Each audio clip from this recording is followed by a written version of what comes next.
Okay, Patreon. This is Baba Victor. Wanted to do a video that I've been getting requests in regards to explaining one, how to light candles, and then for those that do know, like why we cross ourselves.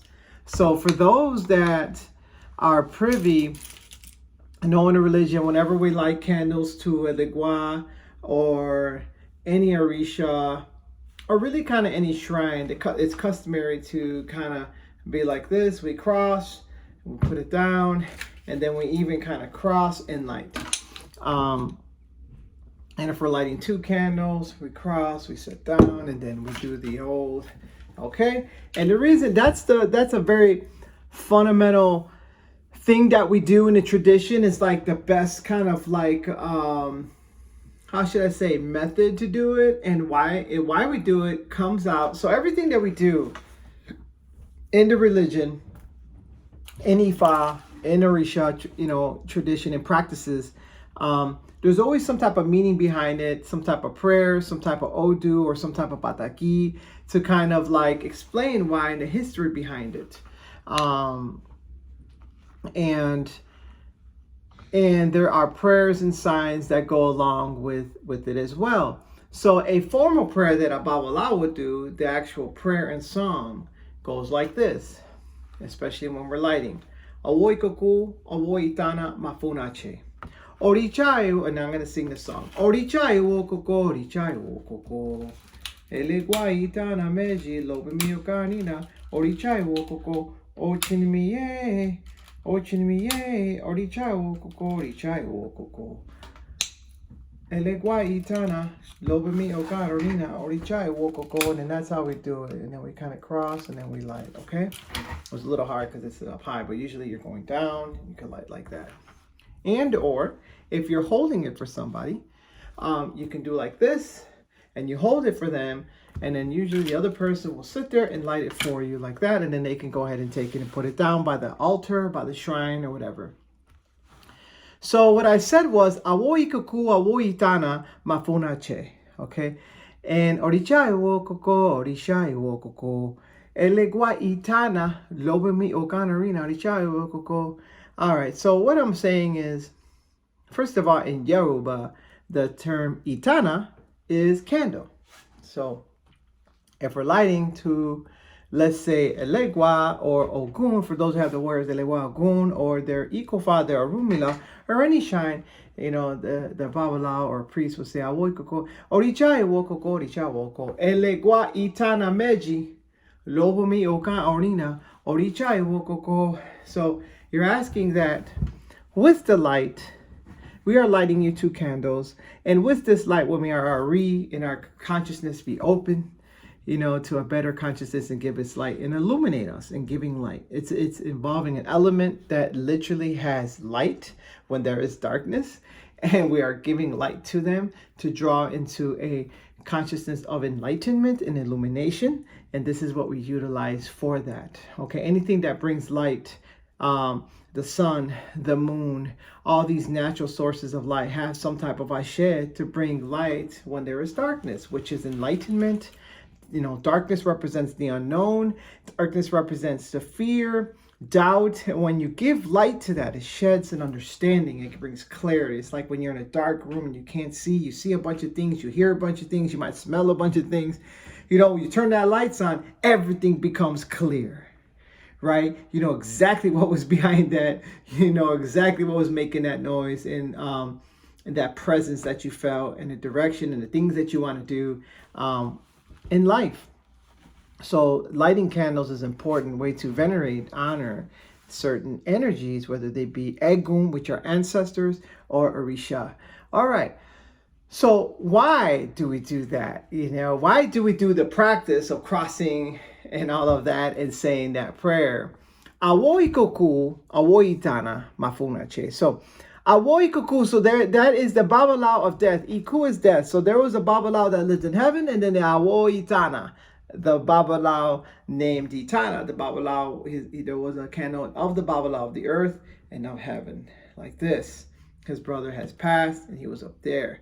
Now, Awo Itana used to do a lot of work for others. He used to do a lot of work for, Ifa work. And he used to do a lot of things in giving up work and not charging, And if anything, if he was charging, he was doing things very minimal. And it said that he was doing parados. He was doing exorcisms. He was removing spirits. He was doing all this work, but he wasn't charging because he felt bad. And in turn, he started not living well. He started struggling for food, living in kind of filth, things breaking down around him. He wasn't charging, and everyone else he'd uplift and uplift and uplift, and he wasn't, getting payment because he felt like, oh, it's fine, you don't need to pay me. Oh, you're struggling for money, it's okay. You know what? Don't worry, don't pay me. And he was kind of doing things with his heart. He was helping people, but he in turn was suffering. So Awoi Kuku was in heaven, was like, hey, I'm not liking what you're going through. I'm seeing what you're going through. And that's not right, and visited him and talked to him and says, listen, we got to fix this. And it said that he came into a dream and says, we're going to fix this. And he was going to utilize Orisha Shango. And so Shango, this Babala had to be a child of Shango. So Shango, they did remedies. I believe he offered an abo, a ram, and they did all these remedies to lift this Babala up and turn his luck around, and everything started turning around for him.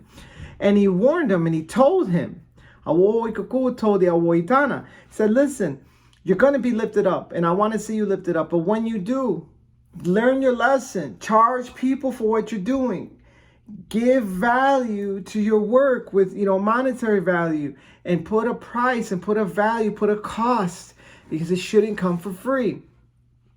So, Awoi Itana said, okay, got lifted up, did his remedy. Shango helped him, and he was, doing his thing. And then he kind of went back to his old kind of ways of doing things in practice, and just started feeling bad. People were telling him they didn't have money, which they did, but he was like, that's fine. You don't have remedies you don't have money for this, or offerings, or you can't make donations. No problem. Let me just do it for you. You know what? Don't pay me. Don't worry about it. And he started slipping down again. And then when he actually fell into destitute one more time, and it said that Awoi Kuku just could not bear to see his brother living in such destitute, and it said that he brought Awoi Itana but to live in heaven with him, and then they now are together living in heaven. So it does really talk about the need.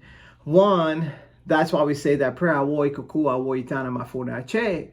And then we sing the Suyere, which is the song, Arichai wo koko, Arichai wo koko. And then it's, whoever you're lighting it to, Arula Itana Meji, Meji's to Itana Meji, Loba Miyokani, Arichai wo ko. And then it's usually Oshinimiye, and it's repeat, Orichai wo ko, Arichai wo ko, Arula Itana Meji, Loba Miyokani, Arichai wo koko. But that is the Pataki. That is the prayer, and that is what we're saying. But for those who are not Babalaos, I want to just say, cross like that. And that's why you do it. Now, the reason why we cross is because it's a remembrance that you must always love yourself, that Kandel sacrificed himself, and we learn from his lesson that he did not value himself. So whenever it's called, actually, the Odu is called Owani Iroso. So out of Owani Iroso, they call it Owani Hermosa, the Owani that gives love. And whenever we see that sign, if that sign were to drop for someone in the reading, immediately we go like this, and we would tell the client and or person getting a reading in Neosode, say, cross yourself like this. And with that, and that is because you must love yourself. And that's a sign that really talks about loving yourself, giving yourself value. Okay? And remembering to give yourself value always when you light a candle. And always when you're petitioning Orishas, like you're going to them for help. But the first lesson is, are you giving yourself value? Are you giving yourself worth? And that is in today, you want help, right? You want help, whatever it is that you're going through. Oh, I need help with my relationships. Are you giving yourself value when you're coming to him first? First, are you valuing yourself? Are you having standards? Are you having boundaries? That you will not be disrespected, that you will be loved and treated a certain way for yourself. Because you must, Ifa says that in that sign, you must love yourself first before you can love someone else. And then also allow someone to love you. If you're not valuing yourself and you're not having the boundaries and standards, then you will end up choosing people below those standards. You will then accepting things that you don't get respect back. Someone being honest, someone being open, someone being transparent, someone being loving, someone being caring, someone being intimate, someone being truthful, someone being supportive. These things you will let go because you don't have a standard. You're not loving yourself. So when you come to Orisha and you help us, are you loving yourself first? Okay, before I can sit there and help you and bring someone to love you and love you right. Okay, oh, you're sick. You're coming to are you loving yourself? Are you valuing yourself to say, I'm eating better? You putting yourself a priority to say, I'm going to eat better. I'm going to exercise. Yes, we all know what you have to do to live and eat and live well and have a healthy abundance of life. And it doesn't mean you avoid all the pleasures, but in moderation. See, but none of us, rarely will live in that moderation. We'll just eat whatever, eat pizza, eat fried foods, eat whatever you want to eat. And there's no structure. It's just reckless abandon of food and abandoning yourself. You're not taking vitamins. You're not taking supplements. It's like, and then you go to the doctor and ask him for what's he going to tell you? Well, you're not eating right? He's going to tell you got pre-diabetes. What are you doing? What is your diet? Okay, well, you got, go first, take care of yourself before you go to the doctor. You know exactly why you're having problems. So a lot of it is first, are you loving yourself? Okay. Oh, you got money problems. Are you valuing yourself? Are you valuing yourself to say, I deserve an education. I deserve to get this job. I deserve to work. I deserve to go after the things that I'm scared of, but I will go after because I deserve that promotion. I deserve that job. I deserve that title. So I'm going to risk it and go for it. Are you loving yourself when you come to Orishas, when you come for ceremonies, when you come for honoring them? It's just a reminder. And if you're just doing it and if you're not going for asking anything and you're giving thanks, and if anything, then you could be saying, yes, I am loving myself, and I'm coming to you to say I love you as well, because you must love yourself before you love another Orisha as well. If you're not loving yourself and valuing yourself, how much love can you give to an entity? Because at the end of the day, you won't accept that love. You won't accept that guidance. You won't accept things that the Orishas can do for you and allow them, to help you in ways that will actually be the hard truths. You know what I mean? So again, a reminder, I'm loving myself and I'm coming to you because now I can love you and I can accept the love that you give me, because I know the love ain't always what I want. I know that the love is sometimes what I need, and I can accept that love.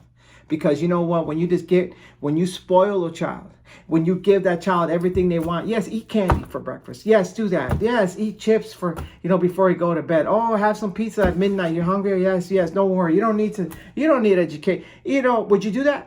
Or would you give them the hard truth? I'm sorry, I know you want it, I know it tastes good, but you cannot have that right now because I love you enough to discipline you.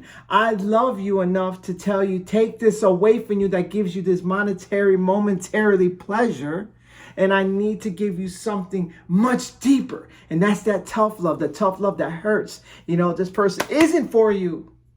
I'm sorry. But when you don't love yourself, you don't love yourself to get the right thing, even though you know deep in your heart this person ain't good for you. You want them anyway. You got to go to whatever entity and say, I love myself and I value myself. Okay? So this is time, money, situations, health. It's about doing that which love yourself. So it's a reminder. Okay, awoi kako, awoi tana mafona che. Okay, and then you place it down. You take awoi kako, tana mafona che. You even if it's just one candle, awoi kako, tana mafona che. You place it there. Awoi kako, tana mafona che. Cross one more time out, and then you just light it. Or you could just say, Elegwa, I'm giving you this candle for you, Elegwa, and then you cross and you light. It's also another way of saying, you want to block your light. You don't want to get, because you're about to give light and energy. We're all particles of an energy, of a universe, of things, of atoms flowing. We want to give that light. We want to give our own light to this light. We want to block us and give this to you and say, this is for you. I'm creating this for you, not for me. So this can not give you, how can you ask for help or help someone by giving of yourself? Okay. I want you to have money, but I can't give up my money that I'm saving to help you because that's not helping anybody. I love myself. I want to give you light, but I don't need to give away my light for that.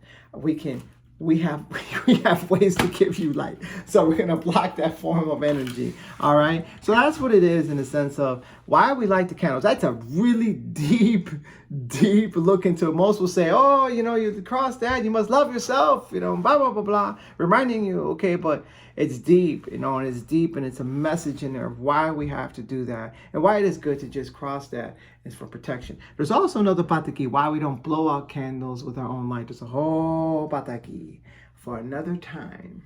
Okay, but I want to address the candle lighting is why we do it. It's very customary when you see that done, and that is actually the proper way. Okay, and if you've been lighting candles any other way and doing it, that's okay too. It's giving light, it's giving elements to the prayers. And when it comes to candles, people really believe that it's not, oh, it's got to be a certain candle. If you're giving a candle to a Legua, it's got to be red or white or St. Anthony or a Legua candle. Give them a candle. You can give them a candle. You can give them a Buddha candle. Anything you got in the grocery store, it can have any label that it wants. At the end of the day, the label don't matter. It's the element, it's the fire, and it's your prayer and intention. Every candle should be an intentional candle, and that comes with your own type of intention that is behind it. So keep that in mind as well, okay? And never leave candles unattended. It's okay to light them for like 10 minutes and then take them away when you have to go, or wait till you're going to be back to light the candle. Say, I'm going to work. When I come back and light your candle, at least when I'm home, and then when I go to sleep, I'll turn it off. Things like that. The Orishas and the energies and the ancestors know, and they're aware of these things. Okay, so I did want to address that, and this is another, we're going to have a content on like the Ifa tools, and then coming soon we're going to have some content on the Abetibi initiation, exactly what that is and why it is, and the whole kind of deep process of that. Ashe.